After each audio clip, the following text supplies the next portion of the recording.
corner where the treats at. Is this the passing of the torch, right? Is this what this signifies? It comes down to that front office and what they feel is most important. The champ is here. We touched down from a higher plane. Why you made it here? We always look forward to that week because it was always intense. You know that we ain't coming back. We about to. The man, the myth, the legend, Dante Hall. My favorite player growing up was Dante Hall. I love you guys, Joe, but Dante was my guy. Get to dashing because you done on the warfare.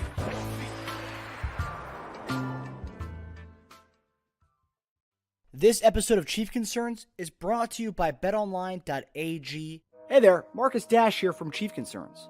Just want to comment and say BetOnline is your #1 source for all your sports betting needs. Get the latest odds, lines, and matchup reports for football, baseball, boxing, golf, and much more. BetOnline continues to be the fastest and easiest way to place your wagers, including live betting and your favorite casino and card games available to play right from your phone. Head to the website or use your mobile device to sign up today and get in on the action. Remember to use promo code BELIEVE, BLEAV, for your 50% welcome bonus on your first deposit. Bet online, where the game starts. Hey everybody, welcome to another episode of Props and Cash with Jason Dunn and the Dash Boys. Jason will be on here shortly, but Teja and I are going to hold down the fort till he gets here. So this episode today, we talked about this week that we were going to do a kind of recap and review of the season, just to look at the numbers of how we did, and also kind of a preview of the Super Bowl. We're not placing our Super Bowl bets today. It's just going to kind of talk about what we're seeing right now going into next week. So we got kind of a week to kind of get everything yourself together, get your parlays, get everything together. I've taken a good look at a lot of the stuff, and then also some of the fun bets that are out there. I've seen a few ridiculous ones that we could talk about tonight as well, and JD will have a chance to get in on that conversation when he comes on in 15 minutes. But Teja, how you doing, buddy? Doing pretty well, man. I have not taken an extensive look at those crazy bets, but you and I talked earlier about some of them in there. Yeah, they're pretty fun. Yeah. Chiefs money line when it first opened, what was it, 3.5 when it first opened up? And then 2.5. 2.5. Yeah. 2.5. But that went down. Right, it's 1.5. It's 1.5 now, but the money line at that point you could have got some good juice on that. I don't know if anyone did do that. I know Flapjack, our guy's always all on top of that stuff. We got ghetto nerves too. How about those Chiefs? It went down to 0.5 at one point, so it's pretty. It's gone back up again. Yeah, so I mean, initially people hammer the Chiefs, but now it's kind of gone back the other way. Yep. But I know Flapjack's gonna be all over it. This is our guy taking KC on DraftKings. Ooh, you took him to +2. You did take the money line. I hope you took the money line. You probably could have got good juice that day. Yeah, got Rice going 100 yards. Okay, well, yeah. Rice screwed me last weekend. That damn callback holding call, man. I would have. That would have changed. That would have changed everything. Just looking at the bets right out the gate, though, they have Pacheco. His line, I'm probably going to alt line it. We'll get into that when JD comes. But they have Pacheco, his line is 66.5. That's like his main line right now. And I know San Francisco couldn't stop a nosebleed last week. Gibbs had his weight in that first half of that game. Mm-hmm. So Montgomery, they were kind of gashing them pretty much all over. Yeah. But yeah, San Francisco's defense is nothing to write home about. Nothing to write home about it. It's not the same defense that we saw a few years back in the playoffs. And obviously we're not the same Chiefs offense that we saw 4 years back too. But yeah, we'll get into that when JD comes on. But yeah, we're going to start off with our bets of looking at the season. And I thought this was pretty interesting when I saw the numbers here. Not gonna lie, I was pretty surprised how the hit rate dominated. So keep in mind, this is 17 weeks of our 5-leg parlay. So 17 weeks, excluding weeks 1 because we didn't do a preview to Detroit. This is before we even let's do a betting show. The Detroit game, and I believe week 12 that was the Raiders game, and then of course week 18 the Chargers game, which most betting sites did not have any props for this game. The Chargers bye week, or pretty much a bye week game for us because we rested everybody. But so Teja went 56 of 85. So 17 weeks of 5-leg parlays. You had a lot of 3 out of 5s. You had a lot of 4 out of 5s in looking at those. But yeah, pretty good. A 65% hit rate. Teja, thoughts on this 65% hit rate? I mean, what are you surprised that you had? I mean, you knew you came close a lot of the time. Yeah. I knew I was in the 50 to 70 range. I I knew I had more 3 out of 5 weeks than I had like 2 out of 5. So I knew it was probably over 50. I'd love to break down like to see what I did best at, what I did worst at. So I can maybe stay away from that in the future. Be like, imagine if I went like 90% at Mahomes passing and like maybe 30% when it comes to like receiving or something. I can maybe stay away from certain things in the future. See how close we were to hitting. That'd be cool to know too. How close are you to actually hitting some of these? It's funny too, because people spend money on gambling, but that information's all out there. You can really pick apart to see what you're best at and how close you are to these things, right? Or the opposite. You see, like when you don't need to buy points or yards, when you don't need to buy a line down. Maybe like if I saw that all my rushing totals that I picked throughout the year would have hit with a normal line, maybe next time I just won't take like alt lines anymore and just take, a little more juice and, get up there. But I'm not surprised I have a higher percentage than you. I bought more lines than you did to take it more, safe. And, with safe, you have to pay for insurance a little bit. So my payouts, if you did a total possible payouts, I bet you mine's like way less than yours. So 100%. Yeah. And I think honestly, you buy, and I buy too, but I think I sell more than you do. Like, let's say Mahomes' line's like 227 and a half. I mean, you know what? It's going to be 255 and a half this week. I'll do that. And it's like plus 175 or 200. Yeah. But yeah, I mean, anybody who watches the show and listens to us knows that generally my payouts are higher, and that's a reason behind that. For our listeners, so Teja went 56 of 85, 65% hit rate on his bets this year. Mine was 40 out of 85, which is 47% hit rate. Naturally, what's a good number? We were talking about this earlier offline about what the number, the best professional better mark is what they say as far as hit rate. I think like low 50s is a really good mark. Let me see. Good percentage for. Because I'm pretty sure 65% is higher than the average. 55, a good winning percentage in sports betting is 55% or higher. At 55, you're winning just over half your bets. 52 they say is good. So yeah, anywhere in the low 50s is good. Anything above that is what they said extraordinary. So yeah. We're risking a little bit with my bets. All right, I'm fine. We're 47% hit rate on these. We're risking a little bit here, guys, and you know that. That's why we see 25 to win 250. Yeah. We know what we're getting ourselves into. We know we have this. Yeah, when you buy down lines, you're going to hit them more often. For sure. So this really doesn't surprise me that much. You treated these more like kind of Hail Mary, like lottos. I treated more like I need that extra $100 to pay for my mortgage type bets. So like, in the end, I bet you they're a lot closer than you think, because one of your 5 teamers would equal like 1.5 of my bets. So I would need to win like 2 to pretty much like equal almost one of yours. Like every 3 of my hits would equal like 2 of yours. Yeah. Mike Brennan, if you are in the black by $1, you are killing it in my book. There you go. And I know Mike saw my bet. I don't know, Flapjack. I referenced it on one of our episodes this week. Flapjack, Mike, I think Mike saw it on Twitter. But I hit a season-long bet that I placed in August: Chiefs to win the AFC, Niners to win the NFC, and Michigan to win the national title.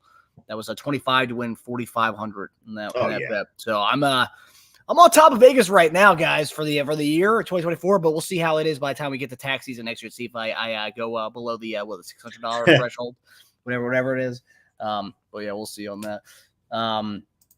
Yeah, it's been a really interesting season as far as it's doing this, because like that's what Teja talks about. The beauty about this show is, like we know the team, right? There's channels out there, the action networks of the world, and I'm sure some people like these guys like to see what the sharps like and the trend better. So a lot of analytics guys. We and Mike Flapjack said a lot of people who comment on the show. We know our squad, so like who's better to bet on our team than us? You know what I mean? Like. So like that's kind of why we're like, we bet, we know our squad. We're not really like, at least for me, same game parlays, I stick to pretty much our team. And then occasionally I'll do the prime time game, but my same game bets and the bets that I do are generally just cheap games. I don't try to go outside the box here. Cause I'll watch Vikings games, but I'm not going to know what Nick Mullins is going to get on that in any given week. I'm not like certain about that. All right. Like we know our team well. So that's kind of why we even did this show in the first place. So that was kind of the thought process behind it. But in general though, betting on NBA, I'll stick to my Sixers. I mean, you guys know I'll stick to my Sixers bets when I'm just doing the same games. Baseball. Yeah, I'm a Royals fan, but I don't really like follow a team all throughout the season. It's baseball, 165 games. No one's following it all throughout the season. Yeah. But like, exactly. Well, last year I kind of found a trend, and that's the thing. You want to find a trend. I found a trend with betting on Dodgers over in runs and Braves over in runs, and they posting pitchers hits, and I stuck to that pretty much all throughout when I kind of found that niche. I stuck to that second half of the season. It was really good. I think it was hitting like 3 or 4 like same game parlays with those two squads every week, 2 or 3 hits every week. So like, yeah, once you find the nitty gritty and find common trends and patterns and you stick with it, that's pretty much it. When you stick in your normal teams, stick with the pattern that you see, you just go with it. I also want to say too, because I think this show, although it's definitely have a betting angle to it. I think it's good for any Chief fan to watch.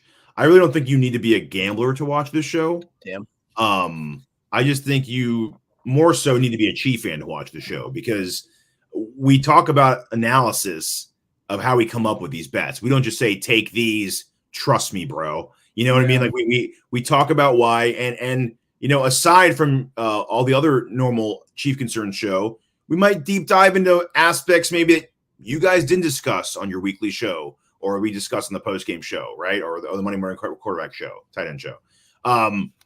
We talk about extra things and other angles possibly to the game.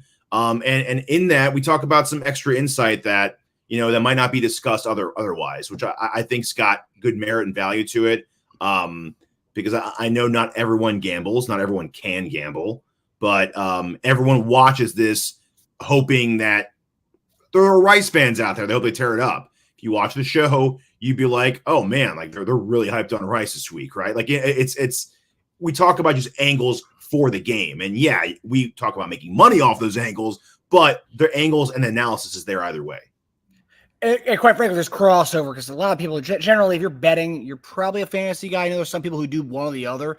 True. You're probably a fantasy guy too. So yeah, we do. In doing this, we talk about the weaknesses of the defense. We're saying Pacheco's going to have over 60-something yards rushing. We're talking about the weakness of that team we're playing. So yeah, it's not really a fantasy or betting angle, but yeah, obviously it's the main thing. But like, if you're watching, you're not a better or a fantasy person, but you're a Chiefs fan, you see what's going on. I mean, you know why we're going to be taking Pacheco this week, because the team has a really bad defensive front. They give up a certain amount of yards every week. So, I mean, yeah, it does play on those other things that as a fan you want to know going to play the team next week. So, and talking about it has eased my nerves before games sometimes. That's true. I'll feel more nervous about it. And then when I start breaking down the numbers, I'm like, man, like we have a lot of ridiculous edges going into this game. Like I'm actually not as concerned, or edges against the other team. But like, dude, we stopped this a lot, and that's their strength. So I think we have a major edge going into this, and it makes me feel better about the actual game while watching it, or like on Sunday morning, which I'm sure a lot of you diehard crazy Chief fans are. Saturday night, like even though you were confident all week, you just have that doubt that creeps in, or Saturday or Sunday before the game. And listening to this might actually ease some of your concerns too. Concerns. Okay. Look at Mike. I hit on 71% of my tennis bets this past year. Ooh, wait, this past year's in, we're talking Australian Open, or we're talking about like 2023? You were just kind of cleaning up. I'm curious to see on that, where you got on that. I did awful during the Australian Open last year, or not last year, like a couple weeks ago. I stayed away. I had a futures bet on Djokovic winning the Australian Open, and that was done like right out the gate. So that was great. We got Carson Hochevar Jr. What's up, buddy? What's up, Carson? Being a fan and knowing the history of the two teams, the Kittle over seems like a good money bet. Interesting. I haven't looked at that. Or pass with tight ends would say that, but like Andrews didn't do much last week, but that could be maybe it was his first week back, and then likely didn't do a lot, but he was going to do them on those two critical plays that Ravens fans cry about a lot. The one in the end zone and the one they called DPI that should have been called on, they say. So he was starting to target him a little more in that game. Maybe if that was one tight end soaking in all the targets, maybe they would have done better. But overall, throughout the year, we did have a shaky time guarding tight ends. So it wouldn't surprise me at all to see Kittle go off. He just have so many options on that team. It's so hard. Other than Deebo and CMC right now, it's a hard time really banking on Ayuk or Kittle. But definitely happen. Yeah, I mean, I will say if you look at our road, yeah, Andrews came back, but he wasn't healthy. Likely was tearing it up. But like as far as Miami didn't utilize their tight ends at all this season. That's something that they need to look into the offseason. I don't think they even had a tight end. I mean, that they even went to that much. Was it Craycraft or River Cray, whatever his name was? They have Smythe, the other one? Smythe, yeah. And then Buffalo, that was the only one that we went against to, and Kincaid was their leading guy. Kincaid had a good game, yeah. Yeah, 5 for 45. That was one of our picks, I think, or at least that was your pick, yeah. Yeah, you had him over 20. You bought his line down. You got 27.5 over. Yeah. I was looking at it earlier. What's our opinion on NASCAR? Yeah, Carson, not you're talking to two guys who are pretty much your meathead NBA, NFL guys. Yeah. I dabble in tennis. I do baseball, but that's pretty much it. I mean, I'll throw an occasional WNBA or college sports as well. Yeah, I dive into those. But NASCAR, yeah, not NASCAR guys here. No. I would do it if someone I was really cool with told me, "Hey, man, I know you know nothing about NASCAR, but take this bet," and I would consider that. But otherwise, I have to be in pretty big degenerate status to go start betting on Yeah, NASCAR. can you even bet on it? I know you can bet on what do you call it? The anything on Grammys. Yeah, well, depending on the sports book you're looking at, you can do that. True. Yeah. So Kittle, you got the Super Bowl eating up. Yeah, I mean, yeah. I was trying to look at Kittle right now. Okay. Kittle's been good. I think it depends for me as far as the Kittle is Deebo's health, and Deebo looked pretty spry last week, and he's got 2 weeks to rest. So I think he'll be all right in that game. Yeah, I don't know. What I've come away with over the last 2 weeks of watching San Francisco is how needy they are when it comes to Deebo. Deebo is I know CMC is their offense, but that offense doesn't run properly if Deebo is not around. I mean, because you can really pretty much lock in on who they're going to go to. And quite frankly, I think Deebo. I was looking at Deebo's overs earlier. It was total yards. I like Deebo this week or the next weekend. Kittle's line's pretty low. It's 50.5. 50 or 58? 50.5. 50.5. Yeah.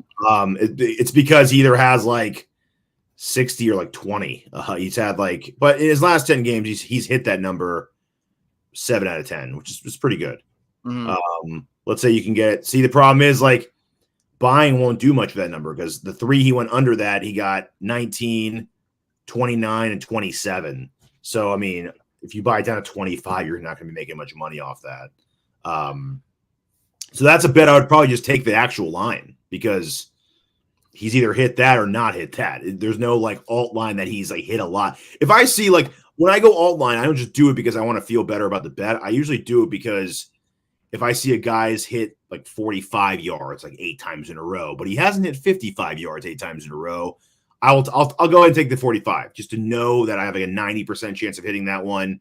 But if it's only 55 anyway, then what's the point, right? Yeah. Deebo's line is Deebo's line right now is and K didn't even get 50 in that game. He got 45. Yeah. So it's not, Gerald Everett got 4 against us. Hudson had 38. Hunter Henry had 66, but I think he was they were throwing at him a lot in that game. But Kincaid had 21 the last time we played them, the second to last time. Mayer at 27. Gerald Everett 26. Yeah, so actually we've been pretty stout. We had a rough time. Second half of the season, we've been really good against. Hawkins had only 51, so he could barely get the 50.5. Which would beg the question: was that a Brian Cook thing? Because it seems like after Cook gets injured and we have more Mike Edwards in there, it seems like we kind of are playing. I don't know. What game did he get injured again? Was it not Miami game? It was the Packers. It was the Packers game. Sunday Packers? night. Yep. Yeah, so since then, 21. The one game against Patriots, we gave up a lot. Carson, you damn right, dude. You damn right. The one and only, baby. The one and only. So honestly, guys, I know this is probably our second to last betting show of the season. If you guys want us to do a betting show, we go into the basketball, a weekly betting show where, I mean, we just come on and give you our best betting. Yeah, it's tough with basketballs every freaking night. We can't even do that. Yeah, it's tough. Yeah, it's tough. But we'll come on and give our insights. We're gonna have a bunch of live streams on the off season and stuff. So if you guys are down about not having the Friday night bets with your guys, don't worry. We're still gonna have a good amount of live streams and stuff coming to you guys. Be it talking about free agency, guys to look at. We're gonna have it. Me, Teja, Jason. We're gonna have you guys covered. But you just know we'll have this show going forward next year when we have the our betting when the season starts. So and mock draft season starts soon. So that's true. A little Friday night mock action. Friday mocks with the Dash Boys. That's fun. Yeah, we could do like a mock draft where every single one we maybe go a different position group early and then see how it unfolds after that. I'm down. I'm down if everybody else is in here. Yeah. Okay, so I know JD will be here soon. NBA trade deadline show would be fun. Yes, we do have it. We do have a 76ers show, a channel for that. We're not gonna mix the NBA and NFL worlds, but we'll say this: JD and I are talking about possibly doing more NFL news in the offseason on our channel. So just kind of give it a little full spectrum of what's going on in the NFL world. So yeah, but yeah, Mike, you want trade deadline stuff? You got to go to our Sixers channel. It's Believe in 76ers. Okay, but I'm not gonna plug that anymore.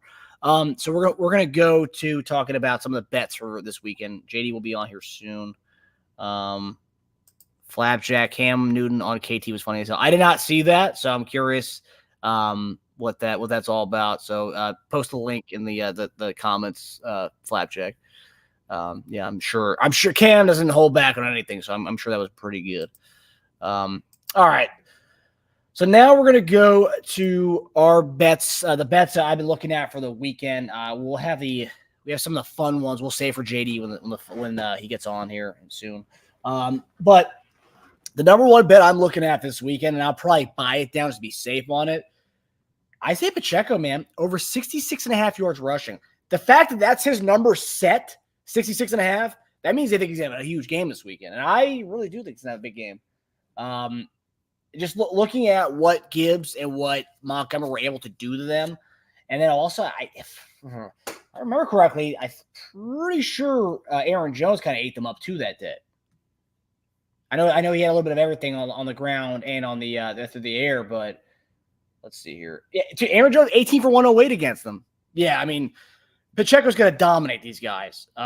So yeah, and 66.5, yeah, I'm taking the over in that. I may go down a little bit, go like 50 over 55.5 to be safe, but like, yeah, I mean, with the way our offense has been going, it's going through him.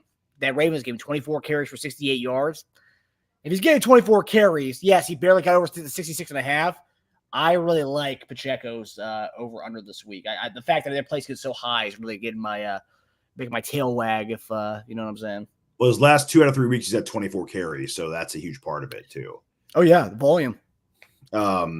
Last 4 out of 6, he's had at least 18. His over under this week for the Super Bowl is 17.5. So let's just say 18 for that. So 66, 36. So 18, 36. So 4 yards a carry, a little less actually to get 66. So he should get that. If he doesn't, then it might be a hard sledding. But I might take a little less than that, maybe just 60 flat. I'll throw another one at you. CMC's over under catches. It's also interesting. His over under in catches is the same as Deebo Samuel's. They are both 4.5 for over under their catches. CMC's had 4 more catches in 5 straight games, including 7 receptions last week. So his over under rushing attempts is pretty high too. It's 18.5. I mean, he's another guy who gets the ball a lot.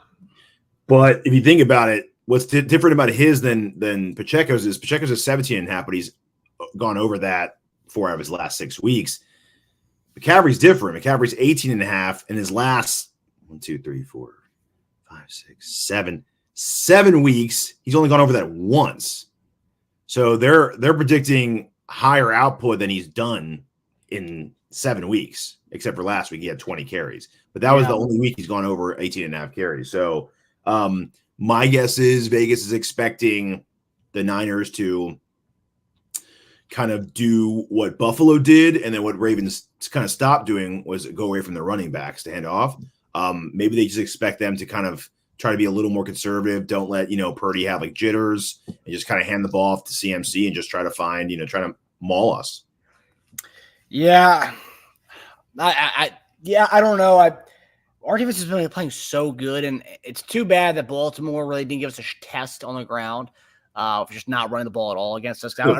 I really wanted to see Buffalo ran a lot, and they did it well, though. Yeah, I know that. I wanted to see us go against a team with who had a good run game. They don't have CMC by any means because they worked in a bunch of guys. But I wanted to see us go against that ground and pound that everyone was talking about. Everyone was hyping up for that the whole week. But CMC is one of those teams. Is one guy. He's probably one of the most dynamic players in the league. I think we're gonna just make it to Purdy has to beat us. That's what I think's gonna happen. The next one is one that stands out to me is Travis Kelce's over 70.5 yards receiving. Probably going to take a little bit lower on this one, but if you just look at his 3 games in the playoffs so far, 7 for 71, right over the 70.5 at Miami, 5 for 75, right over that 70.5 against Buffalo, and then obviously last week 11 for 116, pretty much all in the first half of that game. So he's clearing that 70.5 marker barely in those first 2 games. And then last week, obviously, against the all-world safety and Kyle Hamilton, who Kelce dominated, scoring the first touchdown against that guy all season from a tight end position. So, yeah, I do like the 70.5 for him. I think it's a high number, but that's something that it's just too big. It's too big of a number to not say the over in that, or even just go to take the alt line at 57.5. What are your thoughts? Yeah, I mean, I don't want to root against them, so I'm not going to take the under on that, but if you had to put a gun to my head, I would say take the under on it, just because his last 3 games, 71, 75, 116, to put a line under that in a bigger game makes you kind of want the casual fan to be like, well, look what he's done the last 3 weeks. I mean, so that's the only thing that scares me about that a little bit. Just analyzing the line for what it is in his recent production. But if you take that away, it seems like a number you should hit. Instead of taking the under, I'll take the alt line on the over. Yeah, I like that. 55 yard. I think he'll get. I think he'll get around 55 to 70. That's the one thing in the Super Bowl game which is different than the other games, and I'm sure Flapjack and Mike will agree with this. Is the casual betting factor in this game? Because come on, let's a guy who's a random dude who's not really watching. He doesn't watch the Chiefs. And his girlfriend don't know anything about it. They want to have a stake in the game. Totally. Let's put on Taylor Swift's boyfriend. Let's put some money on that. It's like, okay. Yeah. So yeah, I mean that is true. They're going to think he's going to get his overs, but I do think in the big spot, I mean that's when the lights shine the brightest, man. Travis steps up, and I kind of want to do that actually. 70.5, but I'll take an alt on Kelce. Also, Kelce his catches total 6.5, over under 6.5. He's gotten that twice in 2 of the last 3 games. So, yeah. Yeah, I don't know. At 6.5 is kind of tough. So, 11, 5, 7. So, he's only hit twice in the last 3 games. Before that, Cincinnati had 3 catches. Before that, Vegas 5. New England 5. Buffalo 6. So, he really hasn't eclipsed 6.5 that much in the last, you look at the last 8 games. Kind of wild, actually. It's a high number for a guy who hasn't really eclipsed that mark. It is a lot. So only 2 guys have eclipsed that I've seen so far at tight end. Laporta had 9. And Laporta's playing on a bum knee. And Trey McBride had 10, but that offense pretty much funneled through him the second half of the season once Murray came back. Yeah. Kate Otten had 4. Yeah, most of the other guys they had, Ingram only had 4. Hawkinson had 11. It's a lot. So the guys whose offense, with the exception of Ingram, for the most part, were the offenses that funneled through their tight end. They pretty much came. They showed up. So yeah. That's a tough one. I would say his line based on all this will be like 6 for 66.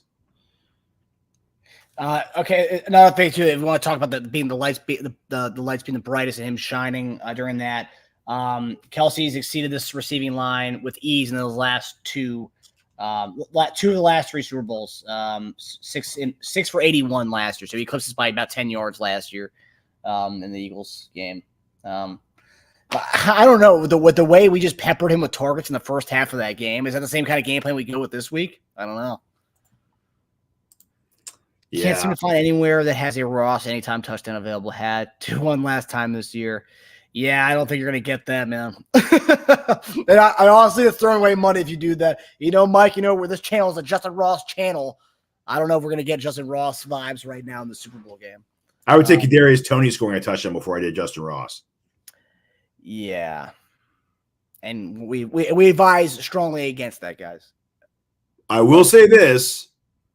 I said this a few weeks ago, too. Yeah, you have been wrong. You didn't get active it for that game, dude. Well, I wasn't wrong. He didn't play. So, because they don't want him. No, but the other guy that's closest to that was MBS. What have we been doing lately? Going to guys that no one thought we'd go to. And if you were going to say one guy on our roster who the ball will not go to, it would be Toney. So would I be shocked if he had like 3 catches in this game? Absolutely not. In fact, are his lines even posted? Who, Toney? I don't think so because he's not active. No, he's Yeah. not.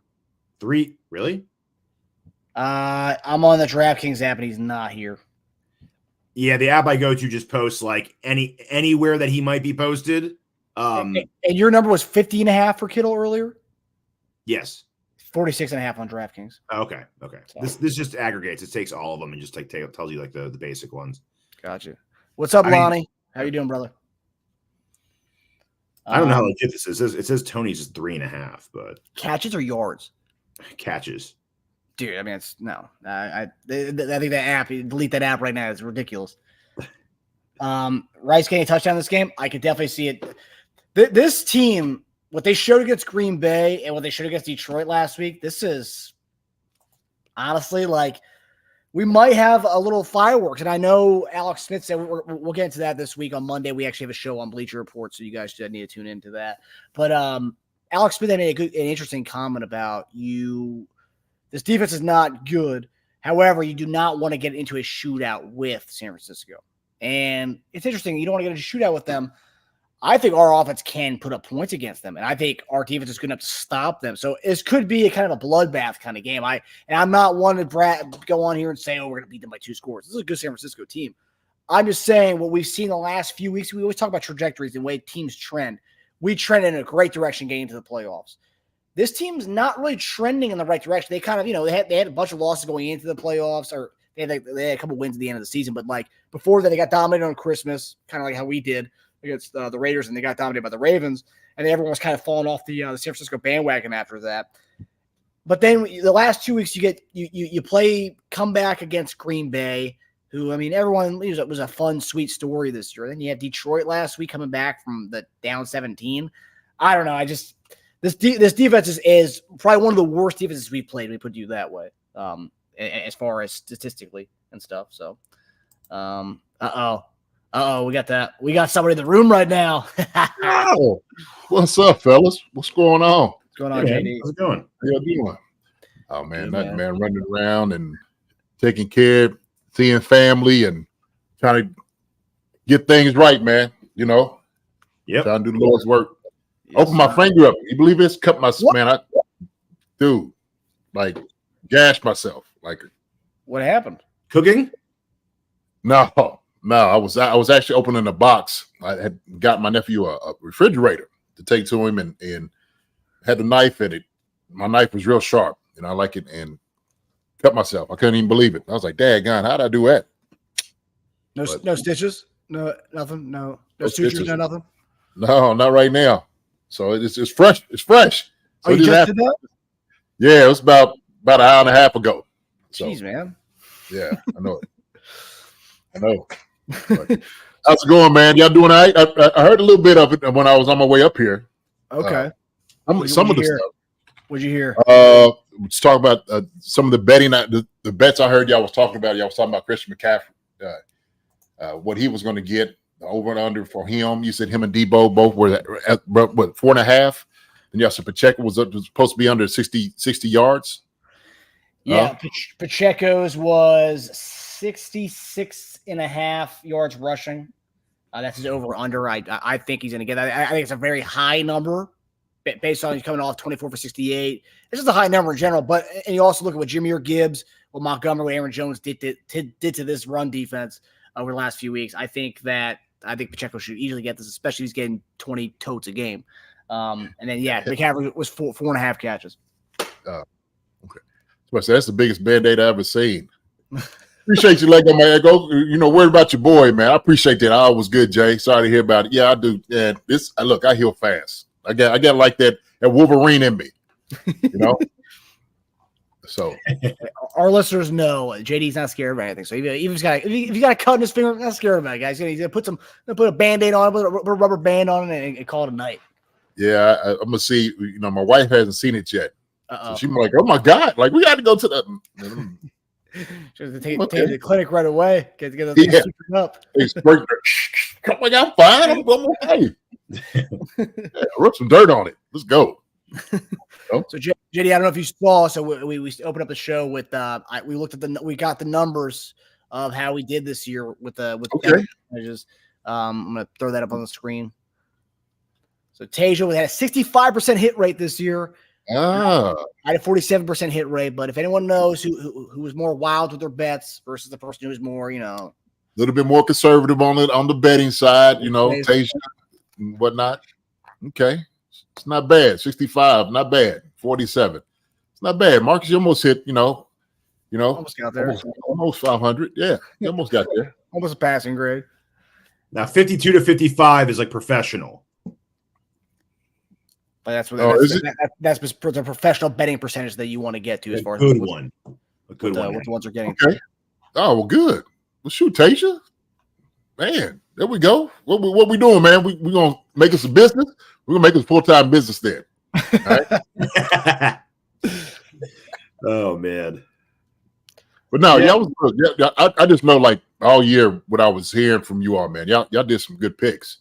What from these picks right here, which one of these were your most successful games? Do you know? Like Teja, do you know? I do not know that actually. I have the numbers here. So Teja, we excluded week 1. So we excluded week 1, week 12, and week 18. So week 18 was the last game of the season against the Chargers. Week 1, obviously we didn't do it for the Lions game. Week 12 was the first Raiders matchup, so we didn't do it that week. So week 2 against Jaguars, I believe, was our first game. Teja went 4-5. Week 3, Teja went 4-5. So Teja had a lot of 4 or 5s. I honestly didn't have any. I had 1 4 and 5 on the year, and then the only one I hit was in the playoffs against the Miami to open it up. But yeah, Teja had a lot of 4 and 5. So his first 3 and 5 game was week 4. Okay. Then he went 4 and 5 again, 4 and 5, 4 and 5. Week 7 went 3 and 5. Week 8 Teja went 1 and 5. That was Teja's worst game of the season. So what was week 8? Week 8 was that Minnesota?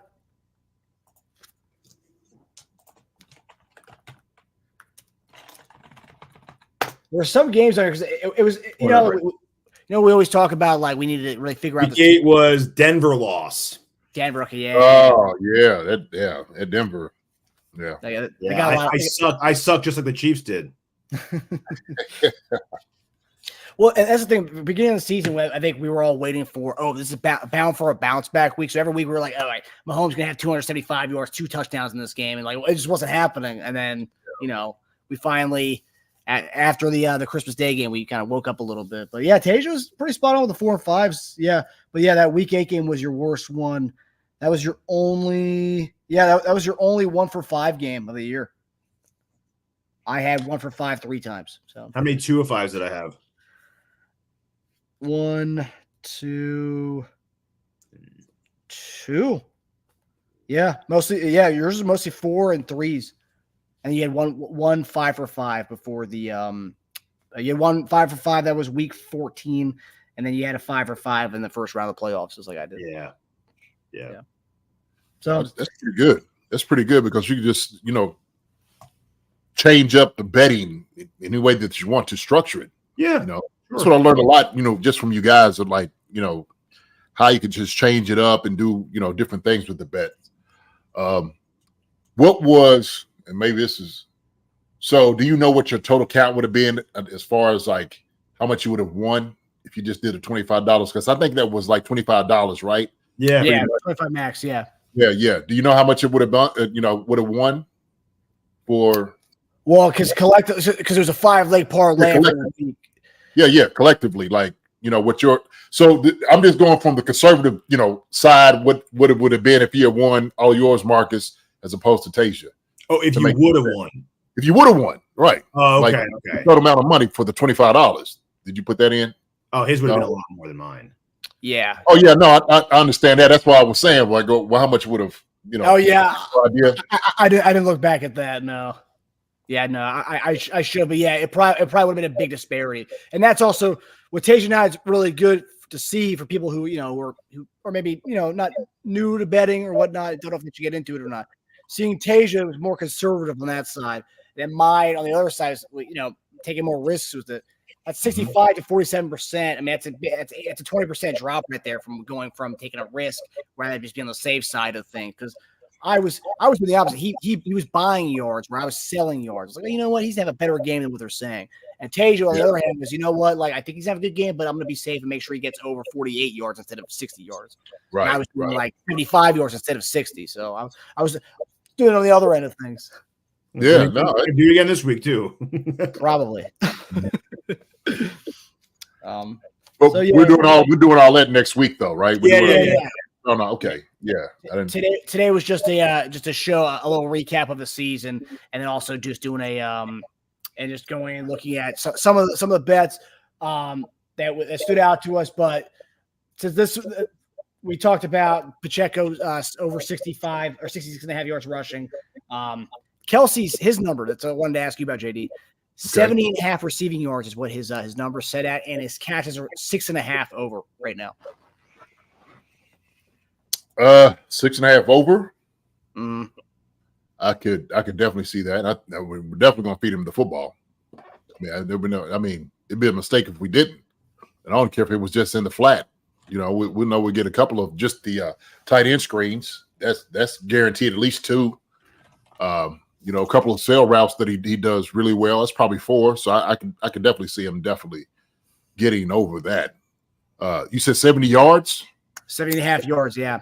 That's the interesting one. The Miami gave me at 71 yards receiving. Buffalo gave me at 75, and then last week 116. Yeah. Yeah. You know what though? I'm thinking, man, Super Bowl. Big time players make big time plays, and they play big in big games.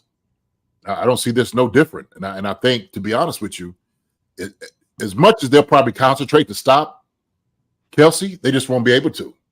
I mean, just won't.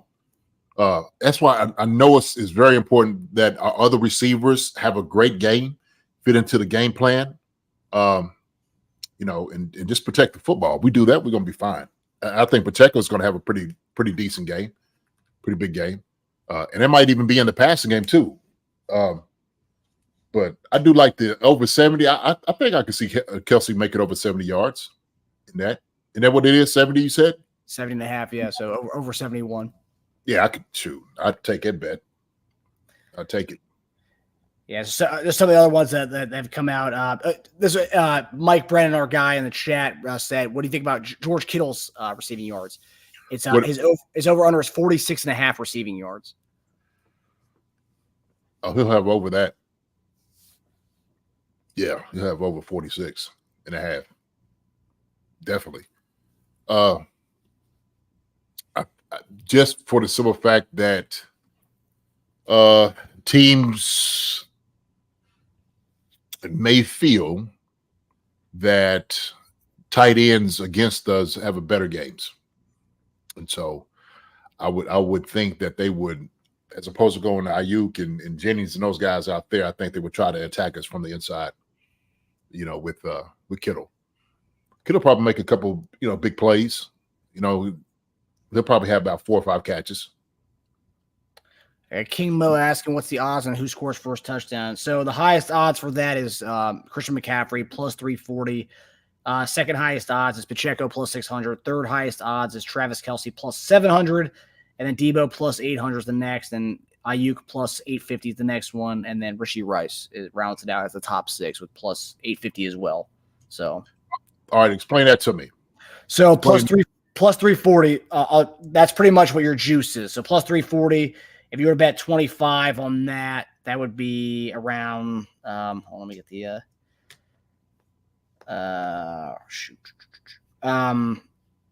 First, okay, so plus 340. If you bet 25 and plus 340, that would bring you back $110 with your take. So your 25 also bringing it back. So that'd be 1 plus 110 there. So yeah, that's that means. And if you were to bet Pacheco plus 600, you put 25 on that, you win 170. Kelce plus 700, 200 for that. So if you put 25 on that, so yeah. So there's the odds there. Obviously, everyone McCaffrey, his 2 touchdown bets in a game is like the equals most guys 1 touchdown bet in a game, which is just crazy. Yeah, you just get so many touchdowns. Yeah. Mm-hmm. Okay. Yeah. Looking at it right now. So what's his name? For McCaffrey to have 2 touchdowns in the game, it's plus 225. It's the highest odds, obviously. Just for Rashee Rice, anytime touchdowns, plus 125. So it's almost it's very, very close to just a 1 touchdown bet for just a normal player. They just give him the ball so much. Yeah. I'm going to throw McCaffrey touchdown definitely in a couple more parlays. Yeah, you got to figure if they do score a touchdown, he's going to be the one who does it. Yeah, it's just like it's going to happen. It's like I know I don't want it to happen, but I also don't want Purdy to complete a pass. I know he's going to. So it's just there are things that are going to happen in a football game. One of them is McCaffrey will probably score. Chances are, yeah. But if you shut him out and he doesn't score, I will be happy with that too. And even if I lose my bet, 100%. Yeah. And this game, this show, guys, is just pretty much we're looking at the numbers right now. We're not going to make any selections this week. It's more just looking at what, seeing what JD thinks about some of the stuff before we, dig in and do our 5 for next Friday. Yeah, what stands out and whatnot. The one that someone pointed out here, and obviously the way our team has been playing, and everyone's trying to jump all over Brock Purdy, saying he's in top 5 quarterback right now. Purdy, his number is set at 244.5 passing yards. Do you think it's going to be under that or over that? That's an interesting number. Pretty high. 244? Yeah, and put into context, Mahomes is 259.5, so Mahomes is only 15 yards more. What did Brock have the last 2 games? I think he had a lot. 267, 252. 267, 252? Yep. He's only gotten in the last 5 games, he's gotten under that number twice. So even the ones he got under were pretty close, 242 and 230. Yeah. Spags will have something cooked up for him, for sure. Yeah, definitely. We're just such a good tackling team, and we're really good at guarding short intermediary routes. And that's pretty much their strong suit. Get it in their hands, let them get some yak. We're so good at guarding that. I think he can have a lot of completions. Actually, what's his completion? 21.5.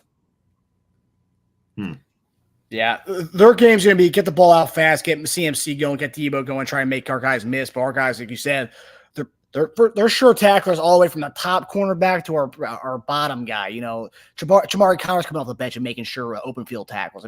We're just a really sound football team defensively. So I haven't looked at DraftKings, but the app I go to, it says his pass completion is 21.5. He only did that 3 out of his last 15 games. So they definitely think he's going to complete a lot of passes. His DraftKings is 20.5. Okay. So it's gone down a little bit. Yep. Because people are betting the under because that number looks crazy. 20, yeah. So I don't know. I think he will go. I think he will go over that. I think he's going to have to just complete like little short passes. I'm not going to say it's going for a lot, but I think he'll complete them. So looking at our others, we always talk about the other guys. Just looking at that. So looking at Justin Watson, looking at MVS, Noah Gray. Oh, wow, geez. Rashee Rice is over 166.5. So they expect between Rice and Kelsey to have 130 yards receiving. Wow. But no, look at the other guys. So MVS, they have his set at 18.5 receiving yards. Noah Gray, 11.5 receiving yards. And Justin Watson, 16.5 receiving yards. What do you guys think about those? The other guys? Man, true. Those right on it. I know. I could see MVS having over the 18, or was it 16? Watson 16.5, MVS is 18.5. Okay, I can see MVS having over the 18. I can see Noah Gray having over 11. 11, yeah. I can see him catching a couple of passes, over 11 yards. Yeah. Justin Watson, 16. 16.5, yeah. Yeah, they have those guys and right in the sweet spot where it's like, gosh, because MVS catches one bomb, that's it. He's done. Like that 18.5 is done. But we probably could have said that all season with his number, because his number is probably right around this all season. Let's see. They're on their side, their version of the MVS or the other guys, Juwan Jennings, 15.5 receiving yards, which I mean, he's pretty good for a solid, like couple catches during the game. I mean, he's pretty good. Yeah. Yeah. Ayuk 62.5 receiving yards. I don't know about that. I think that's high. It is pretty high. I don't think he gets that at all. Because I think they're going to go in the same kind of zone Buffalo did, where they were forgetting the outside guys. They're just going the quick game to the running backs and the Shakires of the world, just trying to get it out to Deebo and CMC and try to let them get some yak. Yep. That's going to be their aim for sure. All right. The way they're going to have to attack us is probably like in that seam area, hook to curl area is where you're going to have to attack us for the routes.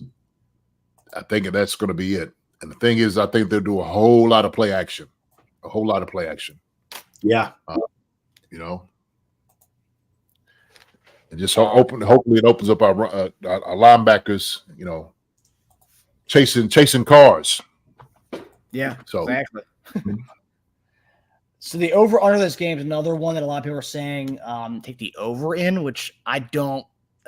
I think people, because that's the thing of the Super Bowl, right? You have your fan base, and then you have everyone watching the game. So everyone wants this game to be a firework game, kind of what we saw last year in the Super Bowl. The total points this game is 47.5. I mean, the Miami game, 33 points total. The Baltimore game, 27 points total. The Buffalo game, 51 points total. Detroit, San Francisco, 65 points total. San Francisco and Green Bay, 45 points total. So, some games are going over that number, but for the most part, I feel like our games are just kind of like we bring you down to like the nitty gritty, and we don't. It's kind of like a slugfest. It's not really a high power game. Yeah. What would say 47? 47.5. I'll probably buy it up and take the under. Like 51 under or something like that, 51.5. Yeah, I'll try to figure out what I think the final score is going to be first. I haven't really figured that out yet, but I could see it like most 30-24 type game, which would be 54. So maybe under 54.5. Yeah. Yeah, I could see that definitely. But I do believe it's going to be over the 47? 47.5, yeah. Yeah, I do believe it. Yeah. What did it start at? Let me see. I think it was 45.5, if I remember correctly. Oh, yeah, I think you're right. Let me see. Lego My Ego, I'm taking the under at 36. Wow. No. That's really low there. Let's see. I'm just seeing what the number is on that. Under 36, he said. So under 36 is plus 372. So the take back on that, pretty good. That's a pretty good take back on that. Yeah. So I want to get to the fun bets for the Super Bowl. Obviously, these are ones that You could try to find them on certain betting platforms, but this is more fun to talk about because, on our shows, we usually just talk ball, X's and O's type stuff. So I wanted to hear you guys. These are more of the fun ones. So Usher's the halftime show this weekend. So the odds of this. So JD, are you big Usher fan, JD? I know Tage's a big Usher guy. Yeah, I love Usher. I met Usher a couple times. Yeah. Really? Yeah. Is he a nice guy? He seems like he'd be a nice guy. Well, it was just kind of happenstance. We was, in VIP together. Just, hey, what's up? How you doing? And my boy was like, "What's up, Ush?" He went to him like he knew him for years. I was like, "That's how you play." And he was cool. So, "What's up, big fella? What's going on?" I said, "Man, not a whole lot, man. You got it. You." That's awesome. You got it. Yeah, exactly. So, Super Bowl halftime first song odds. So, wow. Yeah. So the first song odds. I'm going to read you from top to bottom. And JD, I was talking to Teja about some of these songs. I didn't even know some of these songs, and Teja was like, "Oh man, these are old school Usher." I'm like, I guess I know more new school Usher than I know the old school Usher. But so I'm going to go from the songs they think are going to be the highest odds ones, the ones that are going to be the favorites to the most underdog. Okay. So the songs listed. So the first song's "My Way" by Usher. Never heard that song before. I had to look it up when looking at this list. That's the highest odds for it's the biggest favorite to be the first song. Yeah, of course, the famous "Yeah" song. Third, DJ Got Us Falling in Love plus 800 for that one. So that's the third highest odds. Next is "Love in This Club," which you can play that at any point. I'll be happy if that's like the second song. But yeah, Love in this club. Yeah, in this club. Next song is OMG with the Will I Am. And then you have Burn. Yeah. Oh my God. You got Burn, Superstar, Boyfriend, My Boo, and Good Good. Those songs, most of those songs, I've never heard any of those songs right there. I think some of those are his classic Usher songs. That's the only ones you got? So those are all the lists right there. Okay. But My Way is the biggest favorite. The second biggest favorite is Yeah, and those two are the highest favorites by a long shot. Everything else is kind of close with each other. But some of those songs, I feel like if you're going to come out with the first song of the Super Bowl, the halftime shot, right away you're probably going to go with the more like, more like a firework type of song. You're not going to go away like, because some of the songs I was listening to very kind of like, music you put on with your girl and in your bedroom kind of stuff. I don't think you're starting all the Super Bowl halftime show with some of these songs. No, anybody try to make love during the halftime, Super Bowl. Unless it's in the club. Unless it's in the club. True. We got Chad. Sorry, Uncle. Thanks for Frig, but I need to teach you how to use a knife. Yeah. But any guesses on the Super Bowl halftime show? No, My Way's the top one. Yeah, it's the second highest favorite. DJ Got Us Falling in Love third. Love This Club fourth. Where are you guys going with any of these songs? Oh man. I just think most of those are very, very known. I think a lot of those songs, the ones that most people would pick, the more energetic songs we talked about, are the ones that would play at most of these stadiums anyway. Mm-hmm. Like if you want a distinct like Usher song for Usher fans, but also have the happy medium of a little more energetic, I think it's going to be My Way. I see why it's the heavy favorite. That was one of his throwback songs, right? The ones that I didn't know. Yeah. Okay. Yeah. Older. Yeah. And King Mo says, yeah, it's going to be, yeah. And Susan also thinks, yeah, too. I mean, what is that? You get that. It's plus 225. It's the second highest favorite right there. So also though, you got to think about the intro to it, right? Because that's going to be the way that he gets introduced to the crowd. Yeah. That's what kind of swayed me away from a little bit. I kind of thought about that. Yeah, I just thought there'd be you like that. I thought there'd be better intros that could be like, you hear for the second and then everyone just goes like just crazy on it. I think he has a better like mix in song in like the middle of it all to kind of throw in there. I could see Loving This Club being first. We're talking like the solid intro in the beginning of that song, and like when they say yes, the intro for that's perfect for a lead. And then it comes up when they say when the thing breaks down. Yeah. I know, I'm feeling any of these, to be quite honest with you. Okay, the other one is where is it? His guest. So Usher halftime show guest. That's usually the big one everyone always guesses. And last year they thought that Rihanna was going to have a guest because she said she was going to have one. Everyone was waiting for someone to come out, and no one ever came. And she said she did have a guest. It was her. She was pregnant with her baby because she hadn't announced that she was pregnant yet. So that was her guest last year. So yeah, she tricked us last year. Oh. Well, we know it's not happening with Usher, so no.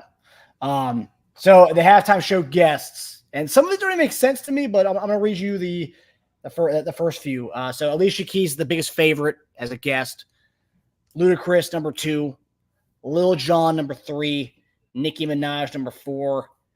P. Diddy, number 5, or Puff Daddy, or Sean Diddy, wherever you know him. Justin Bieber, and then Pitbull and Lil Wayne to round that out. You could also get Taylor Swift plus 550 if you think she's going to come on stage, which I don't think she's going to. She's going to be just getting back from Japan the night before, so I think she's going to be exhausted. The last thing that woman wants is to go on stage.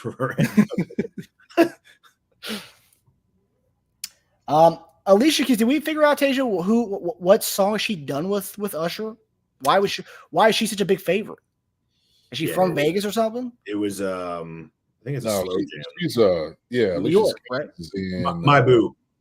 My Boo. Okay. Yeah, I don't know. So if you think, for example, like it's Yas gonna be your first song, and that's Lil Jon and him, then right away I don't think Lil Jon's gonna be the guest. If you think Yas gonna be the first song playing, usually the guest doesn't come out right away. Yeah. They want you to kind of get tired of him for a little bit, and then boom, it's like, oh my gosh, now it's someone else coming out. It's like a wrestling event. It's like a battle royal when the guy runs out. You're like, oh my gosh, he's here. I can see oh my God with Will I Am. Maybe just open it up, And it might. Yeah. I like Ludacris for this one. Yeah. But I see why Keys is a favorite because you have, one male, one female, kind of balance it out a little bit. I could see that happening too. But if I could just guess just off the bat or anyone, I'd say Ludacris. Let's hear it. Yeah. I said Will I Am. Yes. Love yeah. That might be the opener right there, man. Yeah, I think it has to be. Just open it. Yeah. Yeah. Oh, yeah. I think it's gonna be Love This Club or OMG is gonna be the top 2 for me. Yeah, I do too. And it's a nice little hype song. Just get everybody just rocking, and then he could just move into all his album stuff, right? Yeah. It's a good build-up song too. That one, a great build-up song, right? Yeah, you have him say, "Oh my God!" Everyone just starts cheering, going crazy. Yeah, and you still have that one note hitting, and do it again, say it again, and then have it build up again, and then you have it break down a little bit while he says, "Yeah, break it down." Mm-hmm. Okay, so the there's other one. So I can't wait for the halftime show. Well, actually, there's one more halftime show. One, it's over under 8.5 songs during his set. How many? 8.5 songs for his set. 8.5. For what, Usher? For Usher's set. How many songs will he sing during his during it? 8.5. And I feel like Rihanna didn't sing that many songs last year. And obviously it's mashed up together, so it's not like full song. But I think I remember singing about 9 songs last year. That seems like a lot. What's the average halftime show? That's the key. That's true. Yeah. Average. I guess it depends also how much dancing is going on, also how much the kind of side show is going on besides the music aspect. Because there's a lot of times they're like doing like dances and having the little things, little choreography things going on. Halftime show typically lasts 25 to 30 minutes. Okay, so yeah, 8.5. 25, 30 minutes? Oh, shoot. Yeah, he'll definitely get over 8.5 in. Yeah. A couple would just be like 2 minutes of just giving you just a little bit of something. Mm-hmm. All right, and then moving over to a different set. I could see him probably doing 9 to 10. Easy. Easy. Super Bowl halftime musical performance typically lasts 12 to 15 minutes, though. The music portion. Yeah. 12. Yeah, you're getting Super Bowl halftime show in February 22 with Snoop Dogg, Eminem, Mary J. Blige, Dr. Dre, Kendrick Lamar, 50 Cent lasted approximately 14 minutes. Yeah. It seemed like it was pretty quick, too. It seemed like a quick. Because think about it, they'll do, if it's 8 songs, it's about a minute and a half each one. Yeah. That's like 12 minutes right there. So they do 8, 2 minutes each. It's about 16 minutes. So I think I'm gonna say under 8.5. Because some of those, like we said, are bedroom music, and I just don't know how many of those are gonna play in like a set where you want people hyped up. And it's also too that's just the betting songs. There's gonna be other songs that they're not even like the more song. If you really want more, scream it up loud. That's true. He doesn't have to necessarily do it like on the floor. Yeah. He can do songs he was featured in. Us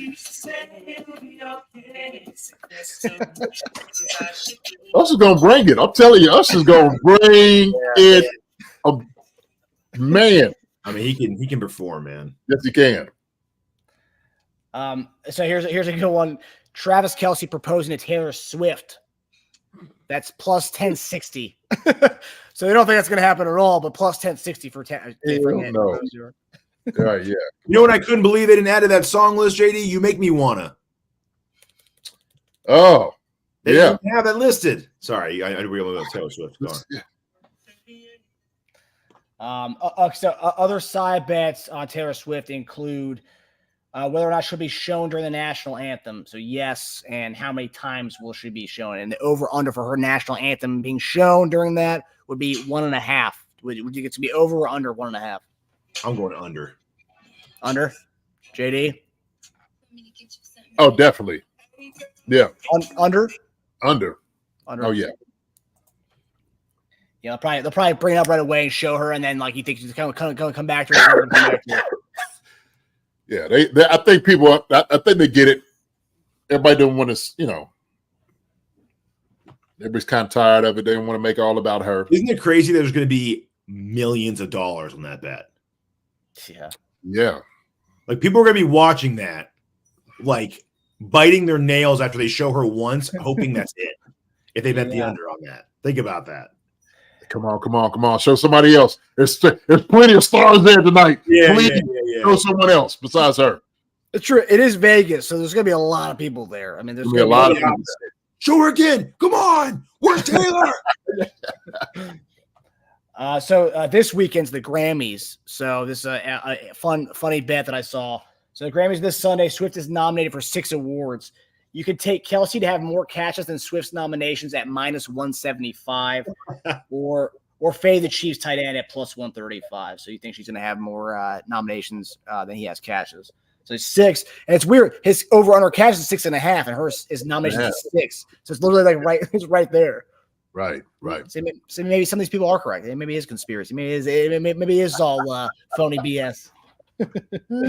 Don't start that. I'm joking. I'm making sure everyone knows I'm kidding. So another one. So it's unknown how many awards she'll win Sunday night, but the odds of her winning album of the year for Midnights and Kelce to score a touchdown were set at plus 125. Man. A note to this result would be minus 165. The same goes for song of the year, with the odds of Anti-Hero taking the crown and Kelce scoring a touchdown is plus 300. I guess her song Anti-Hero and Kelce scoring a touchdown would be plus 300. That's pretty good. Now, I don't know anything about that song or whatnot, or that being Zero. No idea. We're Swift fans, the Swift fan. We're fans for being a fan. We're a fan that she's a fan. Exactly. Yeah. So with Tony Romo and Nance in the booth, we're going to be hearing a lot of like pop culture references, and of course with Taylor Swift being there. But you can also bet on which song Tony Romo will reference, with Bad Blood as the favorite at minus 150. Shake It Off as the song with the longest odds at plus 350. And also you can bet on who will say Taylor Swift first between Jim Nance and Tony Romo. The favorite is Jim Nance between the two of them. Bad blood for sure. He's gonna make some stupid comment about there being bad blood after the first. And there's bad blood on the field, Jim. There's bad blood on the field. You got bad blood on the field, Jim. Yeah, and there's also one. The Swift bets are so weird, man. There's a bet of who will she hug first between Taylor Swift. Who will Taylor Swift hug first between Patrick Mahomes and Andy Reid? And Andy Reid is the favorite on that one, which is just like okay, Definitely. Yeah, I think she would hug Andy before Pat, but yeah. So Really, why y'all say that? I don't know. I just don't even see a lot of wives hugging other players. Period. I don't usually see that on camera. that's true. And you also saw that the intimate moment. Hugging your dad. You They know had, what I mean? they had the intimate moment of them pointing at each other during the trophy ceremony last week too. Yeah. There's already that little bit of connection there. They're already playing up a little bit. Yeah, I just don't see that a lot. I was going to say this probably because of obviously they're in the same circle. I don't know, maybe kind of celebrate. They all get in a little huddle, all of them, all four hug together, maybe. Yeah, I want to know what stipulations there are for that. Huddle, does that count? It's a push. That's Doesn't yeah. count. It's a push. Yeah, it should be a push. No, it should be a win. It's a hug. You didn't say who else. Group hug, yeah, it counts. If you're in the group and you're hugging, group hug, that definitely counts. There might be a stipulation that actually clearly states that. Yeah, I don't know. Mike Brandt says because Pat's got a wife her age. I mean, Yeah, that's what I'm saying. Yeah, that's what I'm saying. But hey, if there's trust in a relationship, you can hug another woman and not have to. It doesn't have to be a bigger deal behind it. This is the biggest star, one of the biggest star in the world right now. Okay, one of the biggest, however you want to say it. You know why I don't think though, because that whole kiss thing was kind of like they were talking about doing it beforehand on the field. There was all like controversy with that, with the whole them on the field like showing like major affection and stuff. Mm-hmm. I think it would be weird to go from them not knowing if they can be so open on the field to her hugging Patrick all of a sudden. I don't know. It's a Super Bowl. It's different vibes, man. All that other stuff goes out the window once you win a Super Bowl and you're on the field. Everyone's just kind of all emotions and stuff. I think all that other stuff is just out the window. Yeah. Especially a back-to-back Super Bowl. I think it doesn't matter. I'm a hug and everyone's gonna be happy as hell if we win. Yeah. That's what I think. I could really see her hugging Pat. She's besides Brittany, right there beside her, or somewhere around the vicinity. I could possibly see that happening. Have you ever seen Kelsey? Have you ever seen Travis hug Brittany before? I don't think I've ever seen that on camera. Well, I've never been paying attention. I don't see that a lot. Right? Nobody's paid attention to that. Sure. Yeah. That's why this is a bet. Well, there would have been a bet with Brittany and Kelsey. You know what I mean? Oh, right. Yeah. I'm gonna do a film study this week, JD. I'm gonna go look through all these and a post game ceremonies and see if there's a hug between Brittany and Travis. I'm gonna do some. I think I have. I think I've seen them hug before. Like just a little quick side hug, like, "Hey, how you doing?" Yeah. No. Look. Here's the thing: the lean in pass. Yeah, like, "Hey, what's going on?" Because you're dirty and you're wet. You don't get your boy's wife. Nasty. I mean, she can be hugging everybody anyway. But I look at it like this: my friends, like we hug each other's wives because we know them. This is it's family. This is how we look at each other, like we're family, right? Yeah. So, is Taylor in? Is she in the family now? And is she there? Is that what that is? Huh? I know. She's not a wife though. She's not a wife, but still, girlfriends do matter. They've been there for quite some time. It don't matter, but what? 4 months, girlfriend? 4 months. I mean, you're talking about, hey, who wants like, hey, is it okay? Are we all right to come in? Yeah, right. But see, here's why I like Reed, because none of those things you just talked about apply with Reed. I think there would be no hesitation to go hug Reed. I don't know, man. Tap Reed. Nah, man. Come here. She may not really, she may not really like, hey, look, okay. Hey, how you make a high five with Reed? Has she hugged him before? Did you say that they pointed at each other? At a moment where he pointed at her and she pointed back at him from the stage. That was the extent of it. Yeah. That might be the extent of like their relationship. Hey, hug though. I think the next step up is hug. Yeah. Well, I will say though, Brittany and Taylor. This is a great conversation, by the way. Brittany and Taylor, they've been You gotta keep flipping this. They become BFFs overnight, though, over the last 4 months. So, like, if they become very close, they're hanging out in New York while Patrick's in Kansas City practicing. I'm sure they're way past that stage. I mean, what's Pat gonna do? Give her a handshake when he sees her? No doubt. They've been hanging out. I guarantee they've hugged, and shoot, she's talking, and rightfully so. Pat knew him because they're stars themselves. They have stardom and whatnot. It's like, yeah, you just kind of run in circles, man. You don't really think of that. Matter of fact, you really don't. And so I do believe that Pat has already, obviously given her a hug. They've been out, hanging out and whatnot. I could definitely see her giving a hug before giving the Pat, then Andy. Okay. Interesting. Trav ain't hung out with Andy outside of, anywhere else. So, Yeah. I don't. Yeah, I tell you what, I'd love to go get a burger with Andy Reid at some point, though. If they haven't hung out outside, like gone to like a local diner in Kansas City to get some burgers, they should have by now. If they haven't, that's just this problem with that. I will say this though: if Pat is like a brother to Kelsey and Reed is like a dad to Kelsey, which is more likely for your girlfriend to hug first? Brother or dad? I'd say dad. I don't know. It's tough to even have this conversation with as far as being Teja, because like we come from a family that's very huggy and very touchy. So like that's how my family is too. Like we don't, we huggers. Yeah. But I would see, and my family is a little bit different. Like the older ones, I could see they would hug my brothers and sisters first. Okay. Like my mom, she's older, and everybody doesn't quite, because she's older. It's not really like, don't want to crush my mom. It's like, hey, how you doing? Right. My mom is very, how would I put it? Like delicate. She's very delicate, but she's a lady, 100% lady, and so she's like, how are you doing? Those things, and she can do things to keep people at bay, right? Make sure you don't come in and hug like, hey. My mom could be like, put her hand out like, hey, how you doing? Or it's like hugging a queen. Yes, and she knows how to work it, and whatnot. But like you said, brother and sister, hey, what's going on? He's like a big bear. Get in here. Grab her like a damn cheeseburger and hug her. Like a Chipotle burrito. Get here. So bottom line is JD says to take Patrick Mahomes in this bet, and I think Taja's going with Andy Reid in this one, and I'm probably gonna take both Reid of them. Guy. But yeah, that's the bottom line with these fun prop bets. But yeah, next Friday we'll get back to the nitty gritty, and we'll give you the 5 best player bets, and JD will give us his analysis on it. Monday we'll be on Bleacher Report. Let me get the time for everybody. I have it right here. I have it in my handy dandy notes.